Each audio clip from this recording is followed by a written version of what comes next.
नमस्कार दोस्तों, हरे कृष्णा, राधे राधे। कैसे हैं आप सब लोग? आशा करती हूँ सब लोग बहुत अच्छे हैं। मैं भी बहुत अच्छी हूँ। तो आज के जो वीडियो है वो है नवरात्रि आने वाली है, तो नवरात्रि के लिए हमें कौन सा सामग्री चाहिए, तो चलिए लिस्ट कर लीजिए, नोट कर लीजिए। बहुत ही अच्छी तरह से समझा के बताऊंगी पूरे डिटेल्स में, तो आप नोट कर लीजिए क्या क्या चाहिए। सबसे पहले देखिए, आपको एक चौकी चाहिए। आप अगर नवग्रह का स्थापना करेंगे, अखंड दिया का स्थापना करेंगे, ज्वार बोएंगे, ये सारी चीजें करेंगे तो आपको 2 से 3 चौकी चाहिए होगा। इसके बाद चौकी में बिछाने के लिए एक लाल कपड़ा चाहिए। लाल कपड़ा जितना कोरा हो अच्छा है। अगर कोरा कपड़ा मतलब जो नया हो, और अगर नया नहीं ले सकते कोई बात नहीं, जो भगवान के लिए यूज होता है ऐसे ही कोई लाल कपड़ा आपको लेनी है। ठीक है, तो एक चौकी चाहिए हमें, एक लाल कपड़ा चाहिए। अब माता को विराजमान करने के लिए हमें चाहिए एक आसन चौकी के ऊपर बिछाने के लिए। ठीक है, आसन आपको नया लेना है ऐसा कुछ नहीं, आपके पास जो आसन है वो आसन आप ले सकते हैं। इसके बाद देखिए, माता का कोई विग्रह या तो फिर आप अगर आपके पास अगर फोटो है तो फोटो ले सकते हैं। जिन विग्रह का आप पूजा करते हैं वो विग्रह ले सकते हैं। नया विग्रह ला रहे हैं तो उनकी पूजन भी कर सकते हैं। तो यहाँ पे मैंने माता का मूर्ति ले लिया। ठीक है, तो माता का मूर्ति के साथ साथ हमें पूजन करता है गणेश जी की। तो आपके पास जो भी गणेश जी की पूजन आप करते हैं घर पर, वो गणेश जी की मूर्ति आप जरूर ले लीजिए। ठीक है, अब जो है हमें सबसे ज्यादा जो चाहिए होता है वो है अक्षत। अक्षत में थोड़ी सी आप हल्दी कुमकुम डाल लीजिए और थोड़ी सी रंगीन कर लेना चाहिए। ठीक है, और अक्षत थोड़ा ज्यादा परिमाण चाहिए होता है। अक्षत से हम अष्टदल कमल बनाते हैं, माता को और गणेश जी को आसन देते हैं, नवग्रह का स्थापना करते हैं, षोडश मातृका का स्थापना करते हैं। तो बिना टूटा हुआ इस तरह का चावल आपको लेनी है अक्षत, और इतना सारे चीजें करनी है, इस हिसाब से आपको अक्षत लेनी है। ठीक है, इसके बाद देखिए आपको लेनी है सुपारी। सुपारी आपको कितना लेना है? अगर आप नवग्रह का स्थापना करें तो आपको 9 सुपारी तो नवग्रह के लिए लगेगा, 1 सुपारी आपको लगेगी घट स्थापना के लिए। ठीक है, और अगर गणेश जी की मूर्ति नहीं है तो 1 सुपारी गणेश जी के रूप में लगेगी। तो इतनी सुपारी आपको लेनी है। तो यहाँ पे देखिए मैंने सुपारी ले लिया है, और अपने जो पहले पूजा में यूज किया हुआ सुपारी को भी धो के सुखा के दोबारा यूज कर सकते हैं। पूजा की सुपारी दोबारा यूज होता है, कोई दिक्कत नहीं है। तो यहाँ पे हमने सुपारी ले लिया। ठीक है, अभी जो षोडश मातृका का स्थापना होता है वो आप चाहे तो सुपारी से कर सकते हैं, चाहे तो हल्दी के गांठ से कर सकते हैं। हल्दी के गांठ कैसे होता है? देखिए इस तरह का जो है ना हल्दी के गांठ होते हैं। तो 9 ऐसे गांठ से आप माता का स्थापना कर सकते हैं षोडश मातृका का, या तो फिर 9 कॉइन आप ले सकते हैं और उस कॉइन से आप जो है ना षोडश मातृका का स्थापना कर सकते हैं। ठीक है, अब माता का इस तरह का स्थापना होने के बाद हमें स्थापना करना होता है कलश की। तो कलश स्थापना के लिए हमें क्या क्या चाहिए? तो सबसे पहले देखिए गंगा जल चाहिए। कलश में सबसे पहले गंगा जल डाला जाता है और उसके बाद जो है ना शुद्ध जल डाला जाता है। तो आप शुद्ध जल का 1 लोटा ले लीजिए, शुद्ध जल डालेंगे हम, और इसी लोटे में बाद में जब स्थापना हो जाएगा तो हम इसी लोटे से माता को जो ना रोज जल चढ़ाएंगे। माता को भोग और जल चढ़ाया जाता है। ठीक है, तो आप जल चढ़ाने के लिए भी एक लोटा ले लीजिए जल का। इसके बाद देखिए कलश स्थापना के लिए आपको चाहे तो मिट्टी की कलश ले सकते हैं, तांबे का ले सकते हैं, पीतल का ले सकते हैं, और इस तरह का कलश आपको एक चाहिए। ठीक है, तो एक कलश आपको जो कलश स्थापना के लिए चाहिए। कलश स्थापना के नीचे अष्टदल कमल बनाने के लिए मैंने आपको दिखाया चावल चाहिए होता है। अब कलश में हमने क्या क्या डालनी है, तो देखिए कलश में हम क्या क्या डालते हैं। कलश के स्थापना का सामग्री मैंने पहले भी शेयर करके रखा है। 1 हल्दी के गांठ, लौंग, सुपारी, इलायची, 1 सुपारी, 1 रुपया का कॉइन, 1 फूल आप चाहे तो डाल सकते हैं, लेकिन 9-10 दिन में फूल थोड़ा सड़ने लगता है, तो फूल नहीं भी डालना चाहेंगे तो कोई बात नहीं। इसके साथ थोड़ी सी हमें इत्र जरूर डालनी है। देखिए इतना मिनिमम सामान है जो कलश में हमें डालना रहता है। ठीक है, इसके अलावा हम जो है ना भगवान गणेश जी के लिए और कलश के लिए दुर्वा घास लेंगे। तो कलश में 1-2 दुर्वा घास डाला जाता है और गणेश जी को भी दुर्वा घास चढ़ाया जाता है। तो ये हो गया हमारा कलश स्थापना का सामग्री। और एक पूर्ण पात्र आपको लेने हैं, चावल से भरा पूर्ण पात्र, जिसके ऊपर हम कलश के लिए स्थापना करेंगे। कलश के ऊपर नारियल की स्थापना करेंगे। कलश के ऊपर स्थापना करने के लिए आपको इस तरह का जटा वाला नारियल लेनी है। तो देखिए इस तरह का जो जटा वाला नारियल होता है ना, इस तरह का जटा वाला नारियल लेना है और इसको हिला के देख लेना है कि इसके अंदर पानी है। ठीक है, पानी वाला नारियल लेनी है। तो मैं तो ये तो मेरे पास पुराना नारियल है, वही दिखा रही हूं मैं। जो पूजा करेंगे तो नया नारियल लेके आइए, चाहे आपके पास पुराना नारियल में पानी हो या जो भी है, आप नया नारियल लेके आइए। नया जो नारियल लाएंगे उसी से कलश स्थापना होगा। इसके ऊपर आप नारियल के ऊपर लगाने के लिए एक चुनरी जरूर लाइए। और अगर आप चुनरी नहीं ला पाएंगे या नहीं लाए हैं जो भी है, तो आप कलावा, इस तरह से कलावा लपेट सकते हैं चुनरी की जगह पे, और कलावा लपेट के इसके ऊपर फिर स्थापना कर सकते हैं। और एक हमें कलावा, इसको बोलते हैं कलावा, ठीक है। कलावा एक चाहिए, किस लिए, एक नारियल के ऊपर हम लपेटेंगे, और एक जो कलश हमने लिया है, कलश के गर्दन में जो कंठ होता है कलश का, उसमें हमें कलावा लपेटना होता है, तो उसके लिए भी हमें कलावा चाहिए। इस कलावा का बहुत सारे प्रयोग है, जैसे माता को वस्त्र रूपी चढ़ता है, इसी कलावा का हम बाती भी बनाते हैं, और इसी कलावा से नारियल को भी लपेटा जाता है, कंठ में लगाया जाता है, और रोज माता को कलावा रूपी वस्त्र चढ़ाया जाता है, ठीक है। तो कलावा आप बिल्कुल ना भूलें, ये जरूरी लेनी है।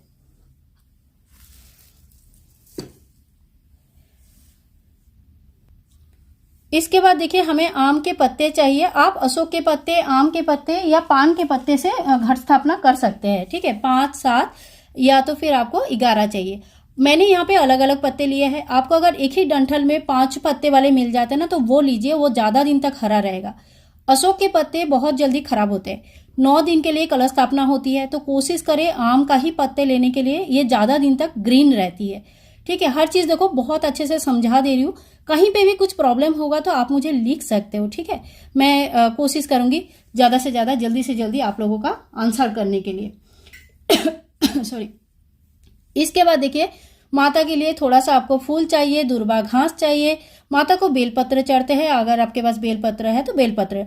मैंने यहाँ पे बहुत थोड़ा सा फूल दिखाया। आप जो है ना माता के लिए फूलों का माला लेके आइए, फूल लेके आइए, तो माता को चढ़ाने के लिए, भगवान गणेश जी को चढ़ाने के लिए फूल वगैरह हमें जरूर चाहिए। इसके बाद देखिए हमें कलश स्थापना करने के बाद हमें स्थापना करना होता है अखंड दीप की। तो अखंड दीप में दीप की चयन कैसे करेंगे, तो बड़ा दीप आपको लेनी है। इस तरह का पीतल का दीपक आते हैं, देखो ये बहुत अच्छा रहता है। अच्छा क्यों रहता है, क्योंकि ये जो दीपक है ना, ये दीपक के ऊपर इस तरह का कांच का बना हुआ रहता है। इसका जो पूरा दीपक जो होता है ना, वो इस तरह का होता है। ये होता है अखंड दीपक, ठीक है। अगर आपके यहाँ पे फैन चलता है, लाइट हमेशा हवा चलती है, तो आप कोशिश करें इस तरह का अखंड दीपक लेने के लिए। इस तरह का अखंड दीपक जो होता है ये बहुत ही अच्छा चलता है, फैन चलता रहे, दीपक को कोई दिक्कत नहीं है। तो आप इस तरह का अखंड दीपक की स्थापना करेंगे। अखंड दीपक के नीचे भी हमें जो है ना अष्टदल कमल बनाना होता है, तो उसके लिए भी हमें चावल चाहिए होता है। एक छोटा सा दीपक हम रखेंगे अलग से। ये दीपक से हमें माता का सुबह शाम 2 रोज आरती करनी है। तो देखो दीपक हमें कम से कम 2 चाहिए। एक अखंड दीपक होगा अगर आप स्थापना कर रहे हैं तो, और एक होगा हमारा आरती के लिए। अच्छा, इसको कहते हैं प्लकर, ठीक है। आपको कहीं पे भी ये चीज मिल जाएगा, देखो कहीं पे भी ये सारी चीजें मिल जाती है। तो ये प्लकर से आप दीपक का जो बुझती हुई जो लौ होता है, अगर बाय चांस आपके ऊपर जो कालिक जमा हो जाता है, कई सारे वीडियोस में मैंने शेयर किया है, वो सारे साफ करना होता है। 9 दिनों तक इसको संभालना होता है, ठीक है। तो इससे आपका बहुत अच्छे से संभाला जाता है। तो ये आप एक जरूर ले लीजिए, अगर घर पर है तो ढूंढ कर रख लीजिए। ये बहुत ही काम का चीज है, ये एक चीज आप जरूर ले लीजिए, ठीक है। अब आते हैं अगले बाकी के सामान पे। तो देखिए इसके बाद जो हमें ना कुछ सामान मैं आपको दिखा देती हूँ। देखिए एक लौंग और इलायची इस तरह से ले लीजिए। ये भोग के हिसाब से भी चढ़ाया जाता है, कलश स्थापना में भी लगता है। डेली एक एक लौंग, एक 2 लौंग और जो इलायची होती है ना, इससे आपको जो हवन करेंगे उसमें भी काम आता है। तो आप जो ना लौंग इलायची जरूर ले लीजिए साथ में।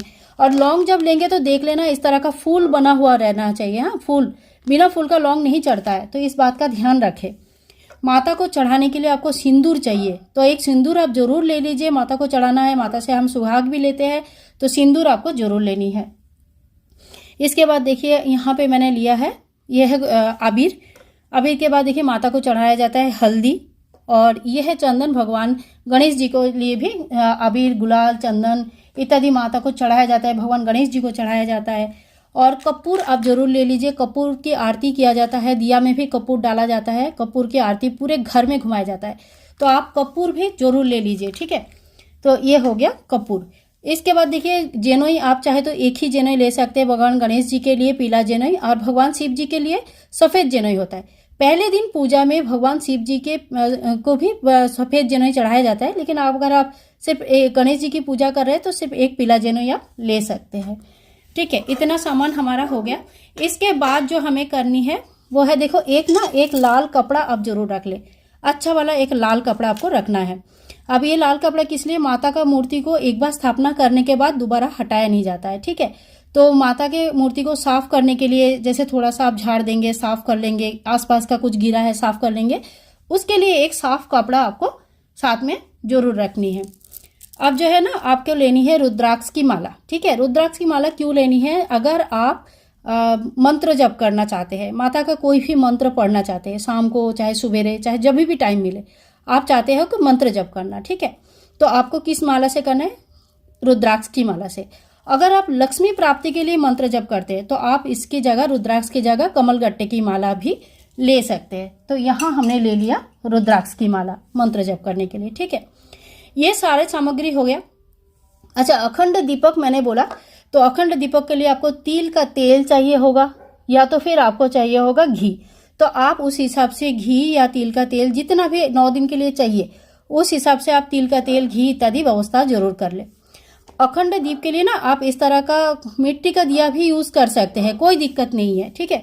लेकिन ध्यान रखें कि उस जगह पे आपको बिल्कुल भी जैसे क्या बोलते हैं, हवा चल रही है, खिड़की खुला है, फैन चालू हो जा रहा है, दरवाजा खुला है, तो ऐसी जगह पे ऐसे खुले दिए थोड़ा मेंटेन करना मुश्किल हो जाता है, और कुछ नहीं, ठीक है। ऐसे बड़ा दिया आप ले लीजिए, तो बड़ा दिया काफ़ी अच्छा रहता है, जलाने के लिए भी बहुत टाइम तक जलते रहते हैं, कोई दिक्कत नहीं आती है। अच्छा, इसके बाद जो हम करते हैं वो है जौ बुनना। तो बहुत लोग जौ बोलते हैं, तो इस तरह का जो मिट्टी की पात्र आता है, ठीक है, मिट्टी में भी बो सकते हैं या कोकोपीट आता है, मैंने कई बार दिखाया पिछले वीडियोस में भी, कोकोपीट में भी बहुत अच्छा जौ आता है। तो जौ बोने के लिए इस तरह का मिट्टी छान के आप तैयार करके रखिए, एकदम साफ सुथरा मिट्टी, और एक इस तरह का पात्र। आप चाहे तो कोई भी तांबे के पात्र, कोई भी अच्छे पात्र में जौ बो सकते हैं, कोई दिक्कत नहीं है। जौ बोने के लिए जौ तो आप इसमें भी बो सकते हैं।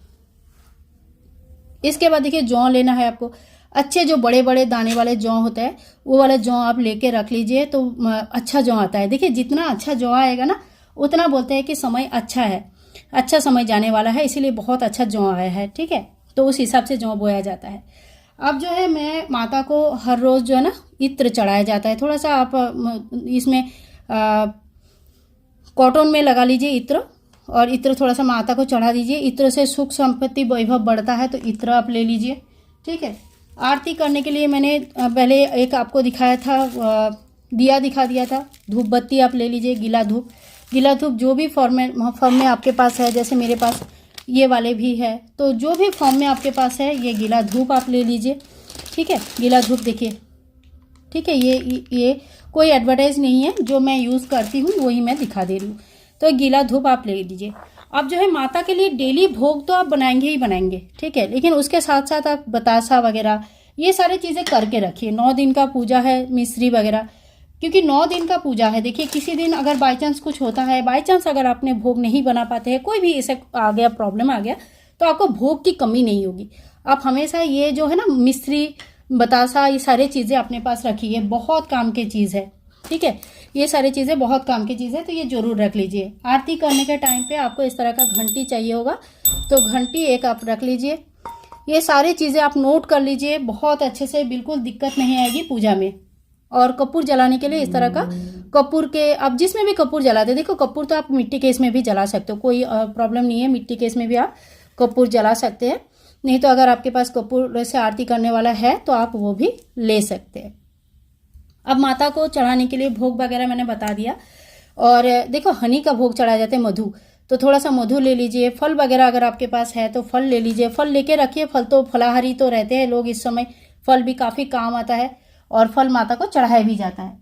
तो इसलिए आप जो है ना कोशिश करें घर में इस समय फल वगैरह हमेशा रहे, उसका व्यवस्था करें। तो इतने सारे सामग्री हमारा पूजा का हो गया। माचिस आप जुगाड़ करके रख लीजिए। माचिस का पूजा के टाइम पे क्या होता है, भागा दौड़ी हो जाती है। सारी चीज़ें हो जाते हैं ना कंप्लीट, तो बिल्कुल भी भागा दौड़ी नहीं होता है। आप देखिए, माता के लिए एक लाल चुनरी, नया चुनरी आप जरूर लेके आइए। ये मैं माता के लिए, मेरे पूजा के लिए लेके आई हूँ, वही मैं आप लोगों को शेयर कर रही हूँ। और ये भी मैंने दिखा दिया। देखो, इस साल मैंने ये ड्रेस लेके आई हूँ अपनी माता रानी के लिए, ठीक है। तो ऐसा कोई भी, जो भी आप अगर ड्रेस पहनाते हो तो एक ड्रेस जरूर लेके आइए, एक चुनरी लेके आइए। और ये भी माता को पहनाने के लिए सारी चीज़ें चाहिए होता है। श्रृंगार के सामग्री आप लेके आइए, श्रृंगार के सामग्री माता को चढ़ाना होता है, इवन आप अपने लिए भी जो यूज करेंगे ना, मेरे हिसाब से वो एक बार माता को चढ़ा के फिर यूज करें, देखिए उसका अलग ही आपको आशीर्वाद मिलेगी। आप जो भी नेल पॉलिश, काजल वगैरह लेना चाहते हैं, मेहंदी लेना चाहते हैं, चूड़ी बिंदी जो भी लेना चाहते हैं, माता के चरणों में एक बार अर्पण करके फिर अपना यूज करें, वो अच्छा रहता है। जो मुझे सही लगता है मैं वो आप लोगों को बताती हूँ, बाकी देखो आपका जैसा आपको अच्छा लगे। अच्छा देखिए, इसके बाद देखिए इस तरह का आरती संग्रह मिलता है पूजा में, पूजा के बाद आरती करने के लिए। अगर आपको आरती आती है तो अच्छी बात है, नहीं तो यहाँ पे देखिए सारे आरती दिया रहता है, तो ये आरती संग्रह एक ले सकते हैं। अगर आप दुर्गा सप्तशती पाठ कर रहे हैं तो पाठ के लिए आपको बुक्स मिल जाते हैं, आप बुक्स रख सकते हैं। 9 दिन के पाठ के लिए जो लोग ऑफिस जाते हैं तो देखिए इस तरह का ना पतली सी बुक आता है, बुक आप चाहते हो स्क्रीनशॉट ले सकते हैं।